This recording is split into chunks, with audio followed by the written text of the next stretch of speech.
Smart take classes में आपका स्वागत है दोस्तों। मैं एक बार फिर से ब्रजेश आपके लिए कुछ एसएससी जेईई के क्वेश्चन लेके आया हूं, जो कि आपकी प्रिपरेशन को बूस्ट करेगा और तैयारी में आपकी बहुत हेल्प करेगा। और आप हमारे क्लास के नोटिफिकेशन और क्लास के पीडीएफ को हमारे आप टेलीग्राम ग्रुप ज्वाइन कर सकते हैं। कुमार टेक क्लासेज या टेलीग्राम ग्रुप का लिंक मैं इस वीडियो के डिस्क्रिप्शन में दे दूंगा। चलिए अब चलते हैं हम क्वेश्चन पे। ठीक है, question number, which of the following welding process to build a sheet of metal in automobile and their aircraft industry। Automobile और एयरक्राफ्ट इंडस्ट्री में जो यूज किया जाता है वेल्डिंग, हम लोग का कौन सा वेल्डिंग यूज किया जाता है? Resistance welding. ठीक है, रेसिस्टेंस वेल्डिंग का यूज किया जाता है। और मेटल आर्क बिल्डिंग क्या होता है? ठीक है, मेटल आर्क बिल्डिंग हम समझते हैं कि आर्क बिल्डिंग का पार्ट होता है।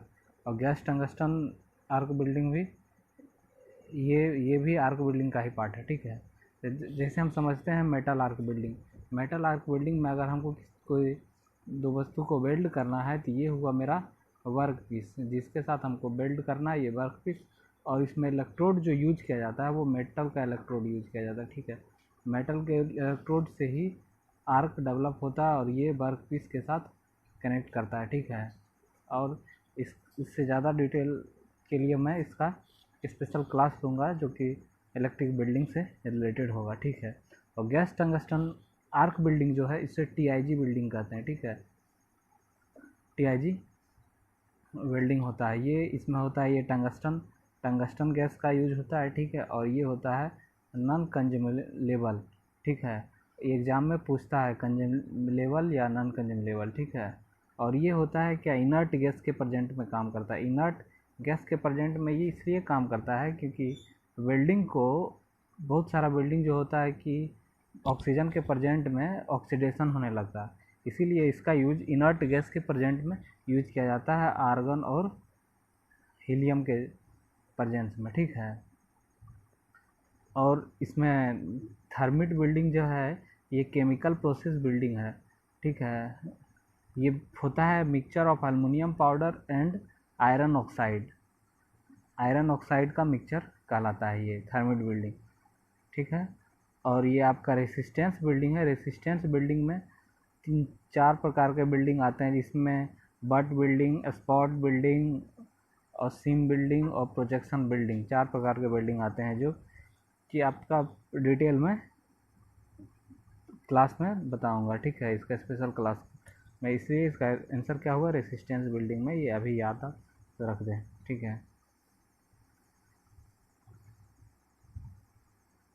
The voltage need in resistance building does not depends upon the, किस पे डिपेंड्स नहीं करता है। ठीक है, वोल्टेज जो डिपेंड करता है वो कंपोजिशन पे डिपेंड करता है। ठीक है, एरिया पे भी डिपेंड करता है, ये वेल्ड हो रहा है जो क्या कंपोजिशन है। ठीक है, किस कंपोजिशन का वो मेटल बना हुआ उस पर डिपेंड करेगा। ठीक है, और उसके एरिया पे कितना एरिया हमको वेल्ड करना है। ठीक है, कितना एरिया वेल्ड हो रहा है उसका, अब थिकनेस ऑफ द वेल्डिंग, कितना हमको मोटा वेल्डिंग करना है, मोटा मेटल का वेल्डिंग करना है, वो हुआ उस पर डिपेंड करता है। लेंथ ऑफ द वेल्डिंग, आप कितना बड़ा वेल्डिंग मटेरियल है वो उस पर डिपेंड नहीं करेगा कि कितना लंबा है। ठीक है, उस पर वो डिपेंड नहीं करेगा। ठीक है, तो इसलिए ये नहीं होगा, तो इसलिए इसका आंसर क्या हो जाएगा, लेंथ। यहाँ पे लेंथ है, इसका आंसर हो जाएगा आपका लेंथ ऑफ वेल्ड। ठीक है,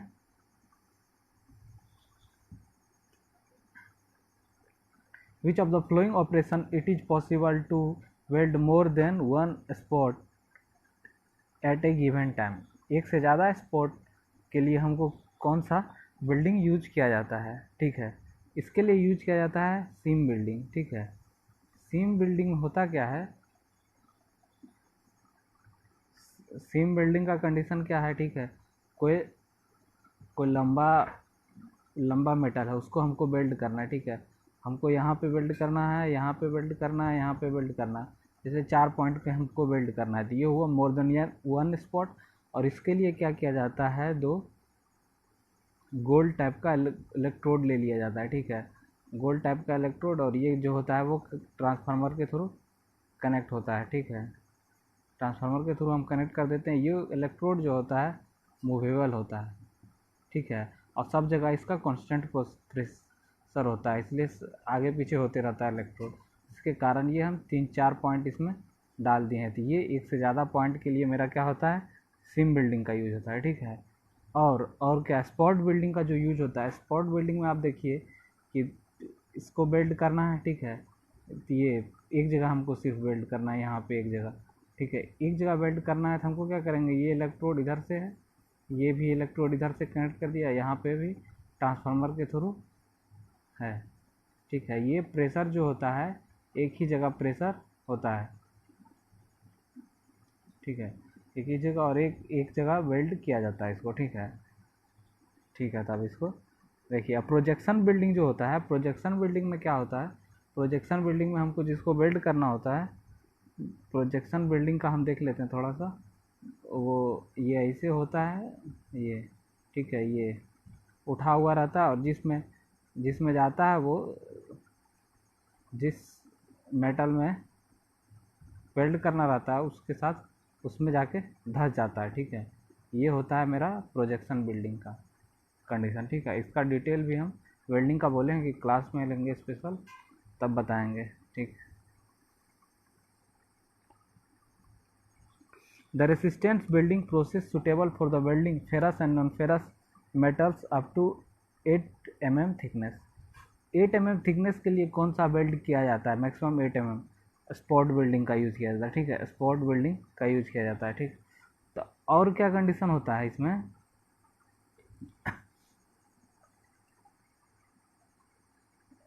और इसका इसका कंडीशन होता है क्या कि स्पॉट बिल्डिंग इसमें अगर ऑप्शन में अगर आपका 12 mm तक भी रहेगा ना, तो हम इसको डाल सकते हैं, ठीक है। तो ये स्पॉट बिल्डिंग में आ जाएगा, तो इसका आंसर स्पॉट बिल्डिंग होगा, ठीक है। 8 mm, ये डाटा बेस्ड क्वेश्चन है, इसको याद रखना होगा। अब 5वां क्वेश्चन देखते हैं। A ceiling fan capacitor is generally have the capacitance of. Ceiling fan capacitor में जो कैपेसिटेंस यूज किया जाता है वो जनरली यूज किया जाता है 1 माइक्रोफेराड से 6 माइक्रोफेराड तक, ठीक है। 1 माइक्रोफेराड से 6 माइक्रोफेराड के बीच जनरली यूज किया जाता है, ठीक है। और ये जो सीलिंग फैन में जो मेरा मोटर होता है उसका वो कौन सा मोटर होता है, इंडक्शन में मोटर होता है सिंगल फेज, और उसका परमानेंट कैपेसिटर मोटर कहलाता है, क्योंकि इसमें कैपेसिटर जो है कि हमेशा वर्क करते रहता है। इसमें capacitor as a starting torque भी वर्क करता है, और वो पावर फैक्टर को इम्प्रूव करने का भी काम करता है, दोनों के लिए वो काम करता है, ठीक है। तो इसका आंसर कितना हो जाएगा, इस 1 माइक्रोफेराड और 6 माइक्रोफेराड के अंदर कौन सा आ जाता है, 2 माइक्रोफेराड, तो ठीक है, ये आपका हो गया ये, ठीक है। आगे चलते हैं। अब कौन क्या है, डिप्रिसिएशन चार्ज में be based on which method.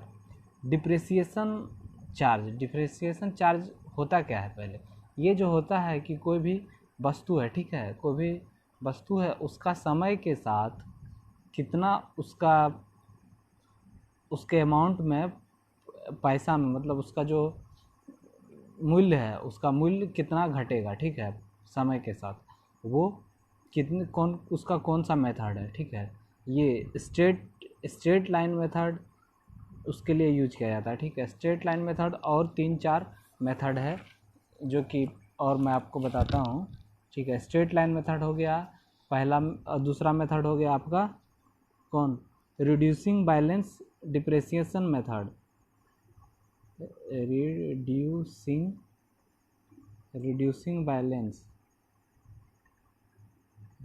Balance differentiation method.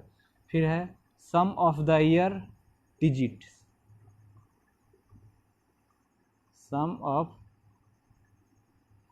The years digits, ठीक है। फिर है चौथा units of production, units of production, ठीक है। तो हो गया, ये 4 मेथड हैं, और इसमें जो ऑप्शन के अनुसार से कौन सा है, ये स्ट्रेट लाइन मेथड आपका सही हो गया, ठीक है। चलते हैं,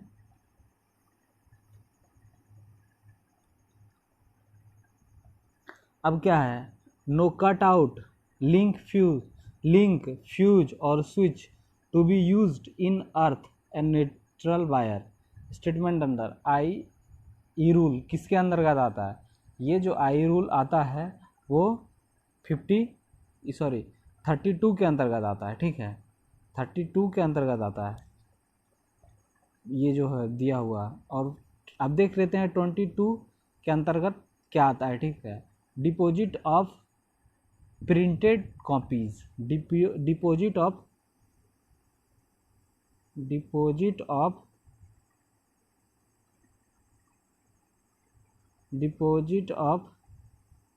प्रिंटेड कॉपी, ठीक है।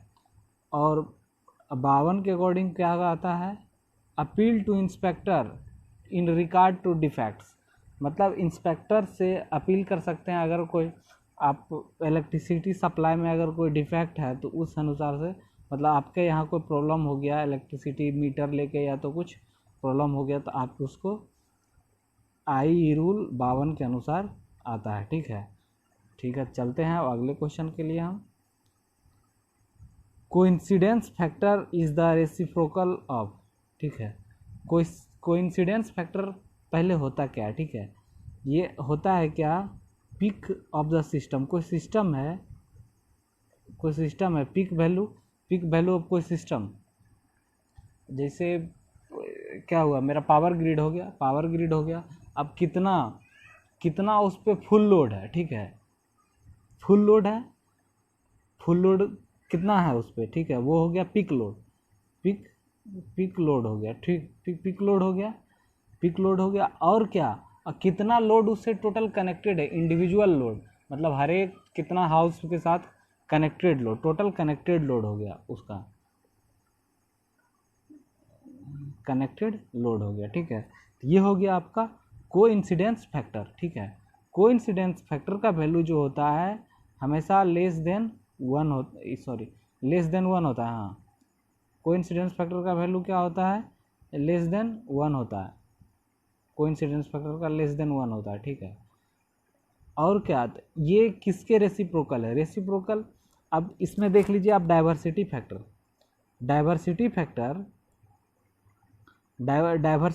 का क्या होता है, डाइवर्सिटी फैक्टर का होता है कनेक्टेड इंडिविजुअल कनेक्टेड लोड बतरे पीक लोड होता है, ठीक है, पीक लोड होता है। तो ये क्या हो गया, ये क्या होता है हमेशा ग्रेटर देन वन होता है, ग्रेटर देन वन होगा ये, ठीक। तो जिसके कारण से क्या हो जाएगा ये इसका इन्वर्सली प्रोपोर्शनल है, coincidence factor reciprocal of diversity factor, ठीक। अब हम इसको देखते हैं और देख लेते हैं एवरेज लोड क्या होता है, एवरेज लोड मेरा होता है क्या, अगर हम दिन भर में जितना लोड में पावर सप्लाई दिए, ठीक है, और वो पर आवर अगर हम चेक किए इतना घंटा के लिए इतना लोड था, इतना घंटा, सबको अलग अलग करके 24 घंटा से डिवाइड कर दिए, ठीक है, 24 घंटा से डिवाइड कर दिए, तो उसके बाद मेरा क्या हो जाएगा, उसका हम निकालेंगे तो वो मेरा आ जाएगा एवरेज लोड, ठीक है। और ये हो गया आपका डिमांड फैक्टर क्या हो गया आपका, मैक्सिमम डिमांड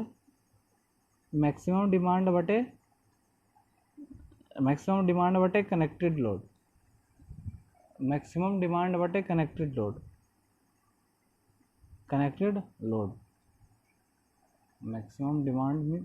कनेक्टेड लोड, ठीक है, डिमांड फैक्टर। कैपेसिटी फैक्टर जो होता है आपका यूटिलाइजेशन फैक्टर और किसका, लोड फैक्टर का मल्टीप्लिकेशन होता है, लोड फैक्टर, ठीक है। और हम आगे चलते हैं,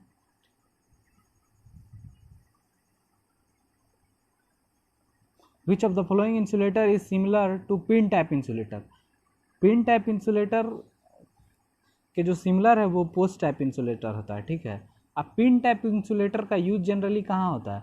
पिन टाइप इंसुलेटर का यूज मतलब कितना वोल्ट के लिए यूज होता है? वो 25 किलो वोल्ट के आसपास यूज किया जाता है, ठीक है। पिन टाइप इंसुलेटर, ठीक है। पिन टाइप इंसुलेटर जो होता है 3 तरह का होता है, 1 pin type, 2 pin type, 2 pin type, 3 pin type, इस तरह का होता है, ठीक है। और इसका जो ये फिगर होता है ऐसे, ये ऐसे और ऐसे ऐसे करके रहता है, ठीक है। ये पिन टाइप इंसुलेटर का फिगर हो गया, ठीक है। और सस्पेंशन इंसुलेटर जो होता है, सस्पेंशन इंसुलेटर हाई वोल्टेज के लिए यूज किया जाता है। हाई वोल्टेज तो कितना हाई वोल्टेज, एक इंसुलेटर का यूज 11 किलो वोल्ट के लिए यूज किया जाता है। और ट्रांसमिशन लाइन में आप देखते होंगे कि अगर वो कोई 1,20,000 किलो वोल्ट अगर जा रहा है उसमें, मतलब 220 किलो वोल्ट अगर जा रहा है उसमें, तो उसके लिए सस्पेंशन, बहुत सारे सस्पेंशन इंसुलेटर लगे हुए रहते हैं, वो सस्पेंशन इंसुलेटर का ही यूज किया जाता है। और स्ट्रेन टाइप इंसुलेटर है कि अगर ट्रांसमिशन लाइन कहीं से अगर टर्न लेता है तो वहाँ पे स्ट्रेन टाइप इंसुलेटर का यूज किया जाता है, ठीक है। डेड एंड कोई नदी को पार करना है तो कहीं भी वो उसका यूज किया जाता है। सेकल टाइप इंसुलेशन होता है ये कि लो टेंशन केबल के लिए यूज किया जाता है, जहाँ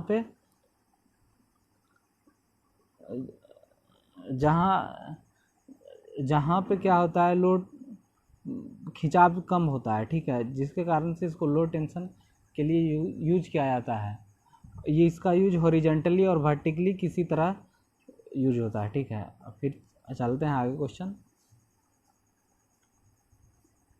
विच of the following is a commonly use circuit breaker in India and the rural outdoor application ranging from 20 kilo volt to 66 kilo volt, ठीक है। इस ये जो होता है मेन है क्वेश्चन, रूरल एप्लीकेशन में कौन सा आता है, अगर बहुत सारे एग्जाम में पूछा जाता है, ठीक है। इसका यूज होगा vacuum circuit breaker. Vacuum circuit breaker का यूज रूरल एरिया में किया जाता है। अब देखिए वैक्यूम सर्किट ब्रेकर में होता है क्या है, वहाँ पे वैक्यूम का यूज किया जाता है, आर्क जो डेवलप होता है उसको बुझाने के लिए, ठीक है। तो उसमें होता है कि vacuum circuit breaker, air blast circuit breaker में आपका सिंपल एयर का यूज किया जाता है।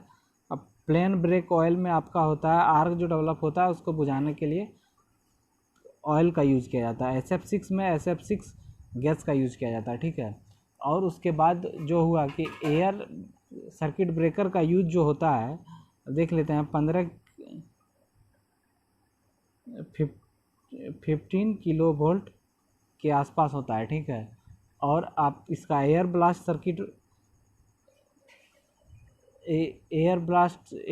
सॉरी ये नहीं, एयर ब्रेक काम लिखती है, ठीक है। एयर ब्लास्ट का जो होगा, एयर ब्लास्ट का होता है 450 किलो वोल्ट, ठीक है, 450 किलो वोल्ट के आसपास।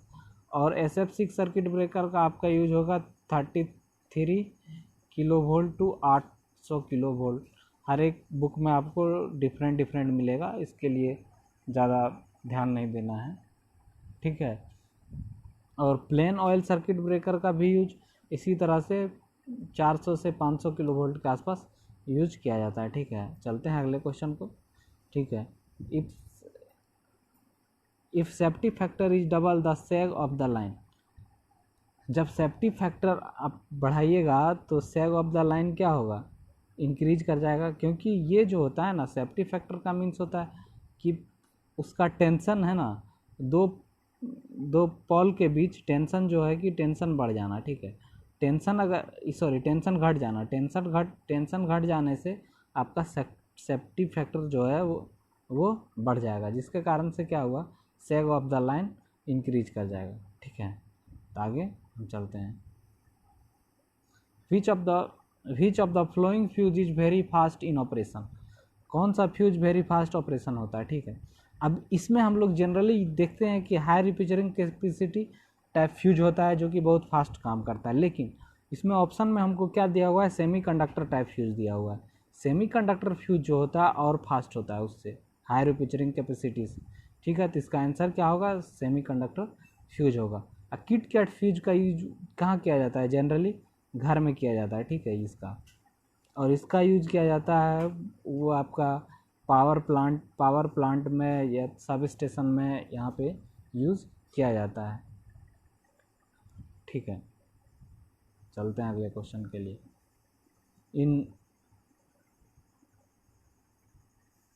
इन which welding pressure is constant. Pressure constant किस में होता है, सीम बिल्डिंग में, ठीक है। सीम बिल्डिंग में तो हम ऑलरेडी पहले बता चुके हैं, सीम बिल्डिंग में अगर दो को वेल्ड करना है कहीं पे, तो ऐसे ये कनेक्ट होता है, और दो क्या होता है, दो गोला का यूज किया जाता है, जो उस पर मूवेबल गोला का, ठीक है। मूवेबल गोला वो क्या होता है, इलेक्ट्रोड होता है, वो मूव करते रहता है, ठीक है। ये ट्रांसफार्मर हुआ, मूव करते रहता है, और ये स्पॉट, वो वेल्डिंग में 3-4 स्पॉट जगह को अगर जोड़ना होता है तो सीम वेल्डिंग, और इसमें जो होता है इधर से उधर मतलब आगे पीछे मूव करते रहता है, ठीक है। जिसका प्रेशर जो होता है वो कांस्टेंट होता है सब जगह पे, तो प्रेशर इसका क्या होगा, कांस्टेंट हो गया। The life of positive plate of lead acid battery is about of negative plate. इसमें क्या होता है कि positive plate, lead acid battery का पॉजिटिव प्लेट का लाइफ जो होता है हाफ होता है, आधा होता है, ठीक है, निगेटिव प्लेट से। ये क्वेश्चन बैटरी और इलेक्ट्रोस्टेट से है, ठीक है। ये क्या हुआ, इसका आंसर हाफ हो गया, ठीक है। चलते हैं आगे। F the frequency then dielectric loss is proportional to. F क्या है, फ्रीक्वेंसी है, तो डायलैक्ट्रिक लॉस क्या होगा। अब देख लीजिए डायलैक्ट्रिक लॉस क्या होता है, डायलैक्ट्रिक लॉस होता है मेरा क्या, P equal to V square by R. हाँ, इस कंडीशन में अगर कोई मेरा पैरेलल सर्किट है, पैरेलल सर्किट के लिए हम उसमें डायलैक्ट्रिक लॉस में कैपेसिटेंस को होना भी ज़रूरी है। तो ये हो गया डायलैक्ट्रिक कांस्टेंट कितना हो, 1/RC, ओमेगा RC, ठीक है, ओमेगा RC हो गया, ठीक है। अब इसको क्या होगा, अब dielectric loss P equal to क्या हो जाएगा, P इक्वल टू V। अब R को हम रिप्लेस करते हैं कैपेसिटेंस के साथ, तो रिप्लेस करेंगे तो क्या होगा, R, तो ये R 1/R इक्वल टू क्या हो जाएगा, इस इधर तो कुछ नहीं रहेगा, तो आपका क्या आ जाएगा, ओमेगा RC। तो ओमेगा RC को ओमेगा को ब्रेक कीजिएगा तो 2πf RC, तो ये डायरेक्टली प्रोपोर्शनल क्या हुआ, फ्रीक्वेंसी के, ठीक है। ये dielectric loss directly proportional to frequency, ठीक है। आगे चलते हैं। Which of the following are the fertile material. अब पहले देखते हैं कि फर्टाइल मटेरियल होता क्या। फर्टाइल मटेरियल को हम डायरेक्टली न्यूक्लियर पावर प्लांट में यूज नहीं कर सकते हैं, ठीक है। उसको होता है क्या, हम न्यूट्रॉन के साथ उसको ला के, ठीक है,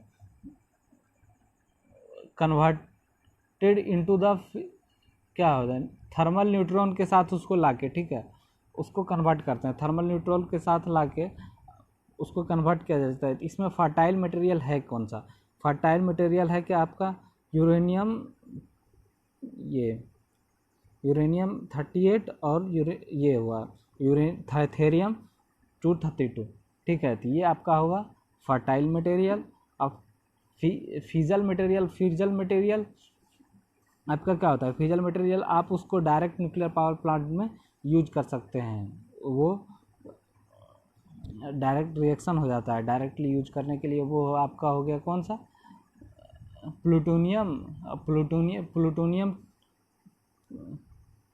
प्लूटोनियम। अब इसको हम तोड़ेंगे तो कैसे तोड़ेंगे, तो इसको 238 को तोड़ेंगे अगर, तो प्लूटोनियम 239 हो जाएगा, ठीक है।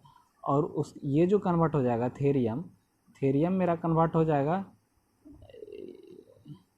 थेरियम कन्वर्ट हो जाएगा आपका यूरेनियम 233 में कन्वर्ट हो जाएगा, जो कि आपका कौन सा मटेरियल बन जाएगा, फिजिल मटेरियल, ठीक है। फिजल मटेरियल जो कि आपका डायरेक्ट यूज इसको आप कर सकते हैं, ठीक है। चलते हैं अगले क्वेश्चन को।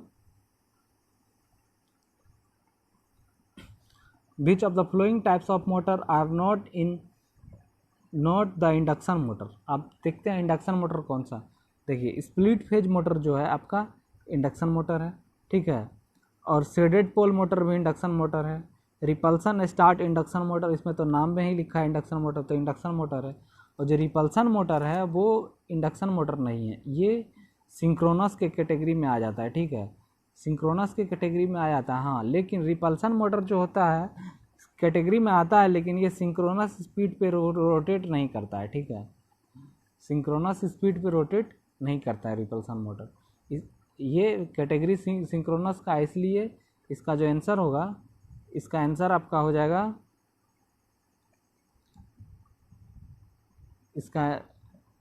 इसका आंसर होगा आपका रिपल्सन मोटर, ठीक है। ठीक है, अब आगे चलते हैं। The outer cage of double squirrel rotor consist of the outer cage. अब देखिए डबल स्क्वायरल केज रोटर क्या होता है, इसमें रोटर पे है ना दो तरह का परत होता है, ठीक है, दो टाइप का रेसिस्टेंस बाइंडिंग किया जाता है इसमें। ऊपर में भी आर है रेसिस्टेंस और रिएक्टेंस होता है, दो लेयर का, ठीक है। तो इसमें भी नीचे में भी रेसिस्टेंस और रिएक्टेंस होता है, ठीक है।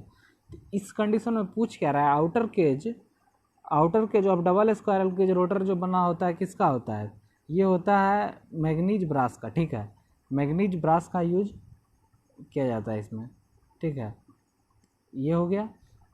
अब ये होता क्या है, इसका मतलब डबल स्क्वायरल केज रोटर का यूज क्यों किया जाता है, ठीक है। ये यूज इसलिए किया जाता है, आपका क्या होता है कि आप स्टार्टिंग में जो इसका होता है, ये ऊपर का रोटर रेसिस्टेंस होता है, ये आउटर का रोटर रेसिस्टेंस जो होता है, आउटर का रोटर रेसिस्टेंस जो होता है वो ग्रेटर देन होता है किसके, इनर के ग्रेटर देन होता है। और रिएक्टेंस जो होता है आउटर का रिएक्टेंस जो होता है लेस देन जो होता है किसके, इनर के लेस देन होता है। इस कंडीशन में क्या होता है कि आपका ये जो काम करता है स्टार्टिंग टॉर्क भी इसका अधिक होता है, क्योंकि स्टार्टिंग टॉर्क अधिक होने के कारण इसका रेसिस्टेंस ज़्यादा होता है, ठीक है, रेसिस्टेंस आउटर का ज़्यादा होता है। स्टार्टिंग में जो काम करता है स्टार्टिंग में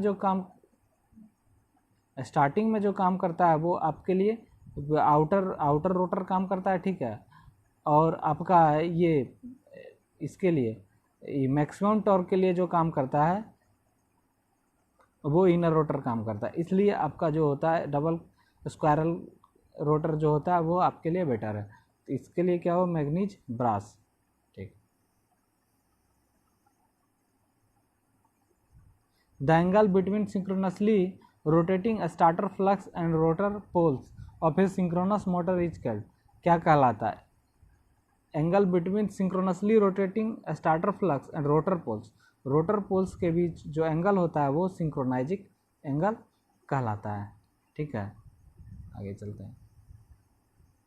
अब मेरा क्या हुआ, अंतिम क्वेश्चन आ गया, ठीक है। In alternator the distribution factor is defined as the ratio of EMF, ठीक है। ये जो होता है ये आपका हो गया distributed to concentrated winding, distributed केडी हमको पूछ रहा है, केडी क्या होता है, केडी आपका ईएमएफ निकालने में केडी एक फैक्टर होता है जो कि लेस देन 1 होता है, इसका वैल्यू केडी हो जाता है। आपका डिस्ट्रीब्यूटेड वाइंडिंग हो जाए, डिस्ट्रीब्यूटेड वाइंडिंग मतलब कंसंट्रेटेड वाइंडिंग, डिस्ट्रीब्यूटेड में होता है जो है क्या, अगर आप इसका यूज कीजिएगा तो उस समय होता है कि वोल्टेज आपका रिड्यूस करता है, ठीक है। डिस्ट्रीब्यूटेड वाइंडिंग लेकिन ज़्यादा बेटर वही होता है, वोल्टेज रिड्यूस कर जाता है आउटपुट वोल्टेज, और उसका क्या होता है सिंक्रोनस जो आउटपुट होता है, सिंक्रोनस साइनसोइडल डायग्राम जो होता है कि एक्चुअल साइनसोइडल हो जाता है, ठीक है। तो वो आपका वेवफॉर्म भी इम्प्रूव हो जाता है। और ये जो कंसंट्रेटेड होता है, कंसंट्रेटेड में आपका वोल्टेज तो एक्चुअल जो वोल्टेज होना चाहिए वो आता है, ठीक है। जिसके कारण से आपका क्या होगा, distributed winding to concentrated winding, इसका आंसर हो गया, ठीक है। अगर अच्छा लगे तो लाइक कर दीजिए और शेयर कीजिए, सब्सक्राइब कीजिए। चलिए फिर मिलते हैं अगले वीडियो में, थैंक यू।